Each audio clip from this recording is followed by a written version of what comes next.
सम्पूर्ण दर्शकबिनहरूलाई म कर्नाङ सुब्बा तपाईँबाट नमस्कार। आज हामी यहाँ युमथाङ भ्यालीको यो 0 पोइन्टमा आइपुगेका छौँ है। यो 0 पोइन्टमा आउँदाखेरि चाहिँ हामी जम्मा 30 जना आएका छौँ। 30 जना मध्येमा मैले 2 जना यस्तो खालको साथीहरू युथहरू भेटाएको छु है। उहाँहरू एकदमै ट्यालेन्टेड हुनुहुन्छ र एकदमै इन्टेलिजेन्ट केटा हुनुहुन्छ र ह्यान्डसम पनि हुनुहुन्छ। र सर्वप्रथम म एकदमै प्रिय साथी सञ्जय लिम्बूलाई म 2-3 वटा प्रश्न सोध्न चाहन्छु। एन्टिमेन स्वागत छ, धन्यवाद।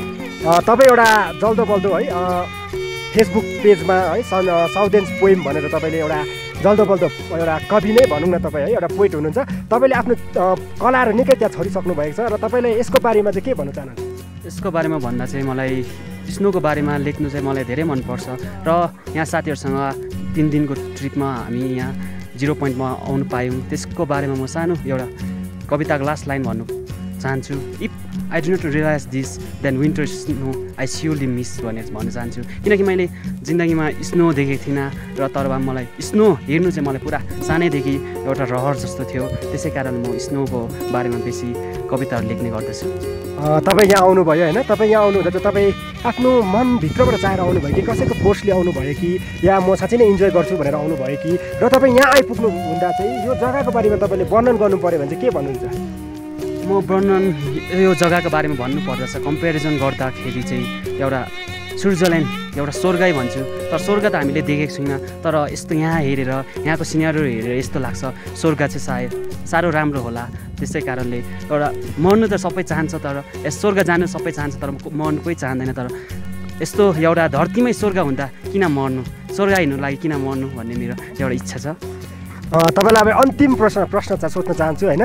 तपाईँलाई एउटा अन्तिम प्रश्न त्यो चाहिँ के भने चाहिँ तपाईँले चाहिँ एउटा यसलाई स्वर्ग भनेर ठान्नुभयो होइन, र जति पनि यहाँ बाहिरबाट आउने टुरिस्टहरूलाई चाहिँ तपाईँ के मेसेज दिन्छ?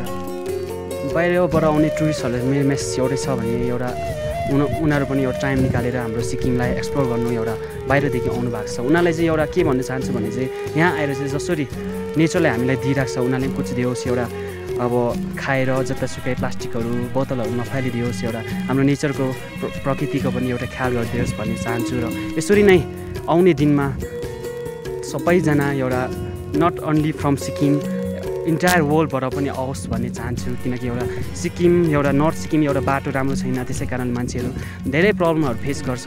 त्यसै कारणले मान्छेहरू एउटा यो चाहिँ एउटा टुरिज्म स्पोट एउटा राम्रो रोड कनेक्टिभिटी पनि बनाउने अति जरुरी छ भन्ने मेरो लाग्छ।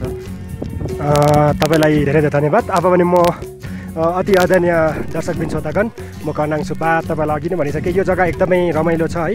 यहाँ तपाईँले प्लास्टिक युजहरू पाउनु हुने छैन, यहाँ कुनै पनि प्लास्टिक युजको यहाँ बन्द गरिएको छ। त्यसरी नै मेरोबाट अन्तिम के छ भने सिक्किममा जसरी प्लास्टिक ब्यान भएको छ है यो जग्गामा, त्यसरी हाम्रो वेस्ट र साउथमा पनि हामीले त्यसरी नै यो प्लास्टिक युजलाई बन्द गर्न सक्यौँ भने त्यहाँ पनि हामीले यतिकै प्रगतिहरू देख्न चाहन्छौँ। र अन्तिम तपाईँहरूलाई के भन्न चाहन्छु भने सम्पूर्ण सिक्किमे दाजुभाइ दिदीबहिनी होइन, तपाईँहरू जो हुनुहुन्छ यो जग्गामा आउनु भएको छैन कृपया तपाईँले जति नै टाइम निकालेर पनि एक दिन आइदिनुहोस्। किनभने एउटा यो गिफ्ट अफ गड भनेर भन्दा पनि यसलाई कुनै विकल्प हुने छैन भन्दै तपाईँहरूसँग म बिदा लान चाहन्छु। र अब भने तपाईँलाई अन्तिम भ्यू हेरिदिनुहोस् भने क्यामेराम्यान सञ्जयलाई यो क्यामेरा कृपया यो नजरमा घुमाइदिनु भने म हार्दिक अनुरोध टक्राउँदछु।